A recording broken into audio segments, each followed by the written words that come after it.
दोस्तों, यदि आपके धर्म और आस्था के ऊपर कोई व्यक्ति उँगली उठाए, तो आपको कैसा लगेगा? सिंपल सी बात है, बिल्कुल अच्छा नहीं लगेगा। मुझे भी नहीं लगेगा। अब कुछ ऐसे काम हो जाते हैं, जिनकी वजह से वीडियो पर आना पड़ता है, बात करनी पड़ती है।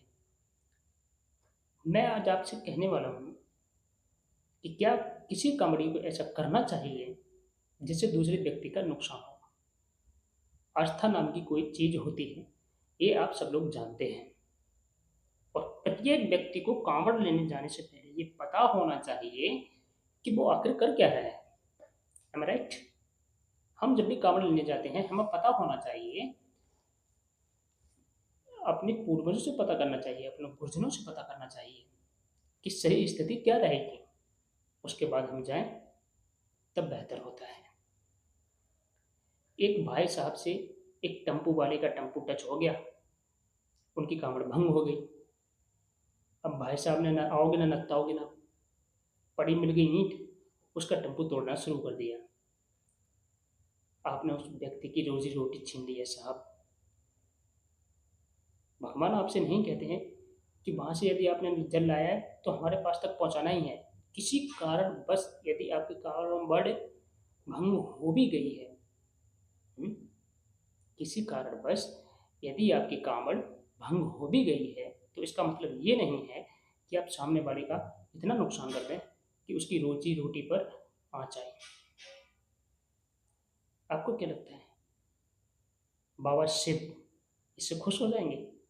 कभी नहीं। वो प्रेम का जीता जागता स्वरूप है, बहुत बड़ा बड़ा स्वरूप। समझ रहे हैं ना आप? श्री कृष्ण जी से उनकी दोस्ती, परम प्रिय मित्रता ऐसे ही नहीं है। वो यदि प्रेम को दुनिया में बांटने और सिखाने आए, तो श्री शिव, मैंने जैसे बताया, प्रेम का जागता हुआ स्वरूप है, अर्धनारेश्वर हैं वो। ये प्रकृति और सृष्टि उनके प्रेम की गुणगान और गाथा करती है, और आपने उन्हीं की कामड़ लाते हुए उस व्यक्ति की रोजी रोटी छीन ली। हम्म? तो ये तो कहीं से भी सही नहीं है भाई साहब। यदि आपने उसे माफ कर दिया होता और उसे जाना दिया होता, तो वो भी गिलानी से भर जाता और आगे कोशिश करता कि कोई हमारी तरफ से एक्सीडेंट ना हो। किंतु आपने ऐसा नहीं किया, क्योंकि आपको पता ही नहीं है कि पहले ज्ञान, फिर धर्म, फिर आस्था, फिर समर्पण, ये है भगवान को पाने की एक सही क्रिया, जो नॉर्मल लोगों के लिए नॉर्मलता इतनी जरूरी है।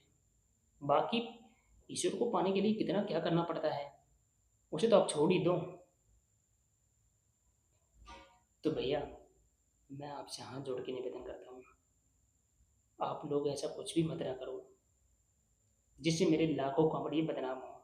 आप एक दो चार लोग ऐसे निकल आते हैं जहाँ आप एक दो घटिया काम कर देते हैं, और मेरे लाखों कॉमेडियों को इस सब चीज़ का बोझ झेलना पड़ता है। उन्हें अपमान के शब्द झेलने पड़ते हैं, लोगों के नए नए सवालों के जवाब देने पड़ते हैं। मेरा आपसे हाथ जोड़ के निवेदन है कि सही चीज़ों को जाने बिना किसी भी क्षेत्र में कदम मत उठाया करो। वो कहते हैं ना, आधा ज्ञान जहर समान।